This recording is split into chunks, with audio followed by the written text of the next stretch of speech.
Justin Luthfer with an album review of the debut project by Kirk Knight called Late Night Special. Kirk Knight is a member of Pro Era, a Brooklyn-based hip-hop collective of artists who are members of the larger Beast Coast movement, with names like Flatbush Zombies and the Underachievers. Kirk Knight has been very active behind the scenes as a producer, but this album was his chance to show he can finally come out and represent himself. Hey, what are you doing here? What, Dad? Hold on. I'm trying to do something here. No son of mine listens to hip-hop.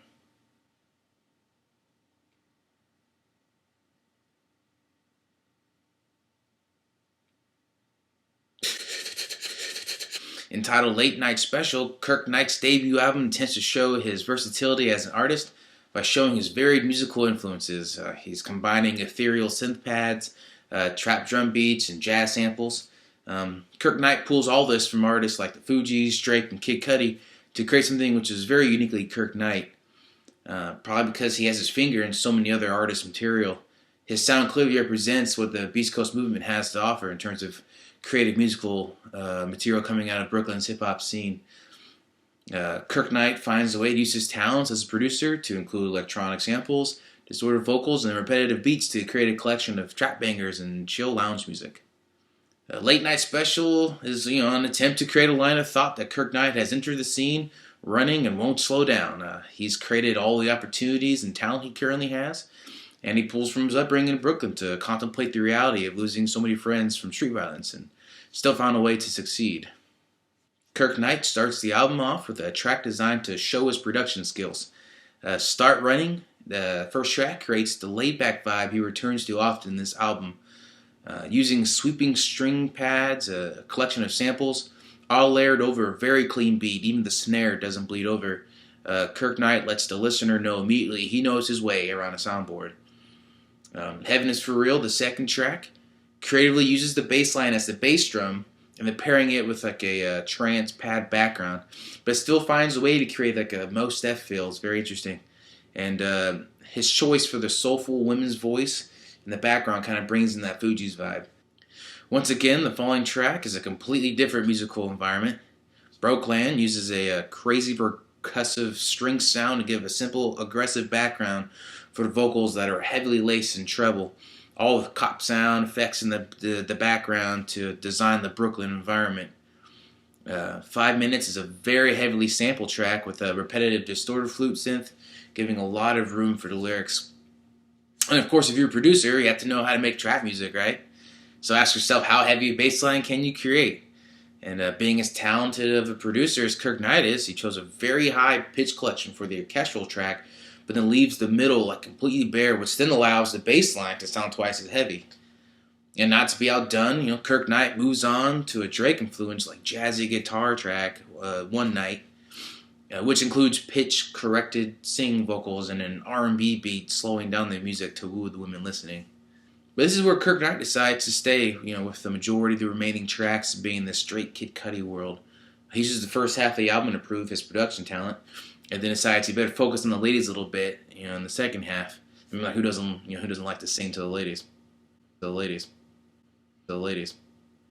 I happen to find that I like the song I Know, track number 9. I like that one the most. You're going to hear the Kid Cudi influence with a high-pitched repetitive synth lead, a hard bass drum, and the dropping of very low bass line to contrast the sprinkling of a high-pitched vocal pad. Vocal. And the song is slow, like it's almost a half beat, but the way Kirk Knight uses his samples, his distortions, and the design of the track progression, it creates a very interesting musical space. It's interesting because that Kirk Knight likes to, he loves to listen to trap music. He clearly likes to make it, to produce it, but then he still finds a way to make it very slow, like a very chill version of it. Unfortunately, this track is also a great example of the major flaw in this album altogether. Kirk Knight. I may have been interested in his production skills throughout the album, but Kirk Knight has a lot of work to do if he wants to call himself an all-around artist. You can't commit the worst offense every time you invite a feature onto your track. You can't let them outshine you, especially on your debut track. This is your opportunity to shine, and so you decide to let someone else on. Like, hey, come on, look, this is gonna be great. It's fine. We're all gonna work on this together, and then they're better than you. That's the whole time. Like, Dude, it's like your first time out. You're just gonna like let them outshine you every time you bring someone on. Like Mick Jenkins blows him out of the water with his verse on the track I Know, Back I Know, Back I Know. And then on the track 5 Minutes, Joey Badass has the ability to throw down aggressive lyrics, and then Kirk Knight simply doesn't. This is probably the reason he decided to have the whole second half of the album focus on wooing the ladies. You know, his voice doesn't project aggression when his lyrics do. And I don't think he wants to be called like a Drake. He doesn't want to be called Drake, further down in his career. And then, tell me, who opens a conversation with the line like, "Hey girl, like what's your sign?"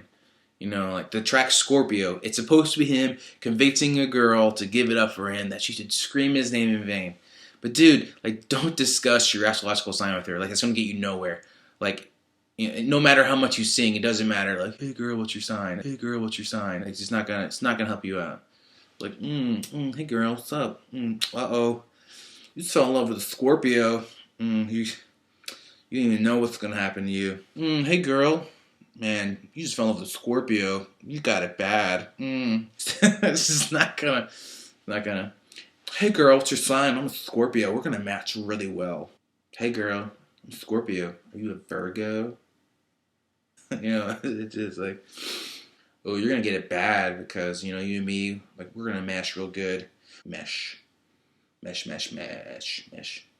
never mesh. Oh my god, you're a dragon? There's like no way we'll ever like get it together. Like, I already hate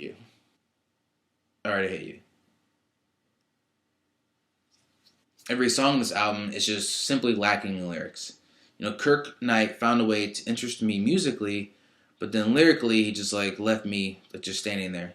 Like I'm listening to this album and then halfway through I just stop it and I say, this is just simply terrible lyrically. There's nothing here. There's nothing memorable.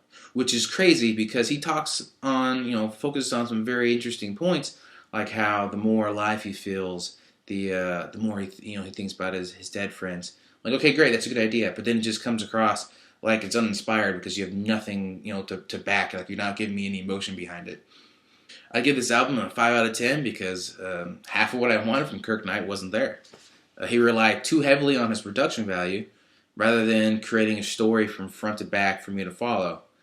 I kept saying I'm just not wowed, like lyrically. Like I can sit and listen to the music, I'm like, yeah, this is some good stuff. But then I'm like, but he hasn't said anything. And his delivery is the same, and it lacks contrast from song to song. And maybe this is a good thing because Kirk Knight is young and has a lot more projects to offer us in the future. Let's just hope next time he finds the same amount of attention to detail for his lyrical delivery that he applies to his productions.